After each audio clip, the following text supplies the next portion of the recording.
ایک نوجوان شخص تھا، اس کی عمر 16 سال تھی. جس دن اس کے ابا کا انتقال ہوا اس دن اس کے چچاؤں نے اس پر حملہ کر دیا. وہ نوجوان شخص کھڑا ہوا اور اپنے چچاؤں سے اس نے پہلے تو وہ ڈر گیا. تب اس نے اپنی امی سے پوچھا کہ میں کیا کروں؟ تو کہا میں نہیں جانتی تم کیا کرو گے، لیکن تمہارے ابا ہوتے تو ڈٹ کر مقابلہ کرتے. تو وہ اپنے ابا کی تلوار لے آیا، ڈٹ کر مقابلہ کرنے لگا. اس کے چچا جو تھے وہ بھاگ گئے. اور 14 سال کی عمر میں یہ بچے نے اس بات کو سمجھ لیا کہ میری لائف کو سیٹ کرنے، میری لائف کو یوں کہہ لیں ری سیٹ کرنے اب اس دنیا میں کوئی اور نہیں آئے گا، اللہ کی مدد سے مجھے یہ کام خود کرنا ہوگا. اس بات کو جو اس انسان نے سمجھا تھا آج ہماری قوم کو سمجھنے کی ضرورت ہے کہ اللہ رب العزت کی بے پناہ کریمیت کے چلتے ہمیں اپنی لائف خود ری سیٹ کرنا ہے. ہمیں اپنی لائف خود ری سیٹ کرنا ہے، اب کوئی اور نہیں آئے گا.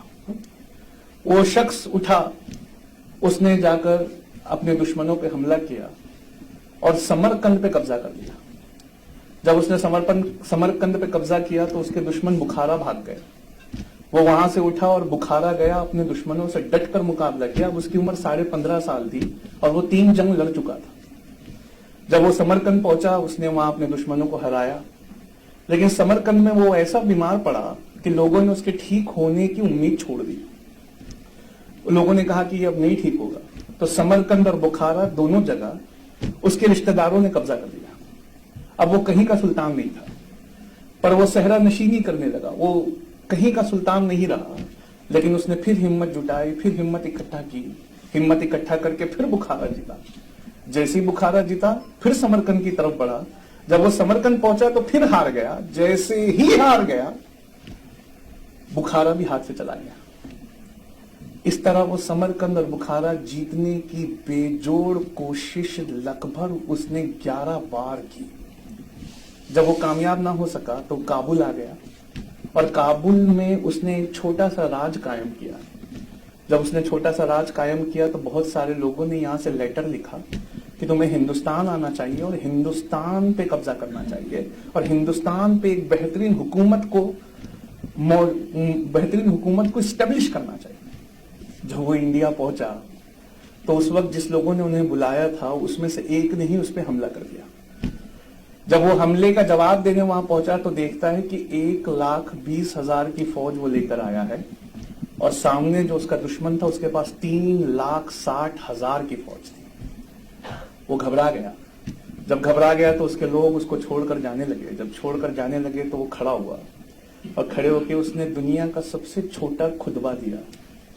جب میں یہ خطبہ اپنے بچوں کو ٹرانسلیٹ کر کے دلی میں سناتا ہوں تو اکثر میں وہ لکھ کر اسے اپنی پڑھنے والی ٹیبل کی دیوار کے سامنے چپکا دیتے ہیں.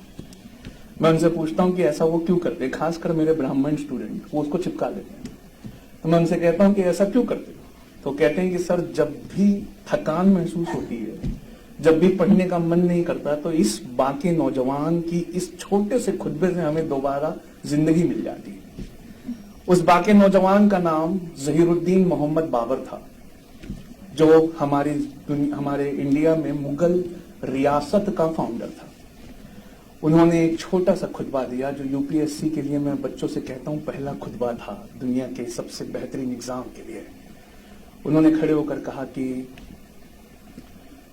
مشہور اور کامیاب ہونا یہ ہماری امانت ہے اور یہ جسم موت کی امانت ہے. مشہور اور کامیاب ہونا یہ ہماری امانت ہے اور یہ جسم موت کی امانت ہے. اس سے پہلے کہ موت آئے اور لے لے جو اس کی امانت ہے، چلو چل کر ہم وہ لے لیں جو ہماری امانت ہے. کہا کہ اس سے پہلے کہ موت آئے اور لے لے جو اس کی امانت ہے، آؤ چلو چل کر ہم وہ لے لیں جو ہماری امانت ہے. اس کے لوگوں نے جب یہ خطبہ سنا تو ان میں ایک جوش کا ولولہ اٹھا اور انہوں نے ڈٹ کر مقابلہ کیا. اور ڈٹ کر مقابلہ کرنے کے بعد اللہ نے اس بار ایسی کامیابی دی کہ انڈیا میں مغلیہ سلطنت، وہ سلطنت جس کے مقابلے دنیا میں پھر کوئی سلطنت نہیں ہوئی، وہ قائم ہوئی. وہ مغلیہ سلطنت جس کے آج بھی جیتے جاگتے نمونے دیکھنے دنیا سے لوگ کروڑوں ڈالر خرچہ کر کے آتے ہیں، جس کے تاج محل کا آج بھی کوئی جواب نہیں ہے، وہ قائم ہوئی۔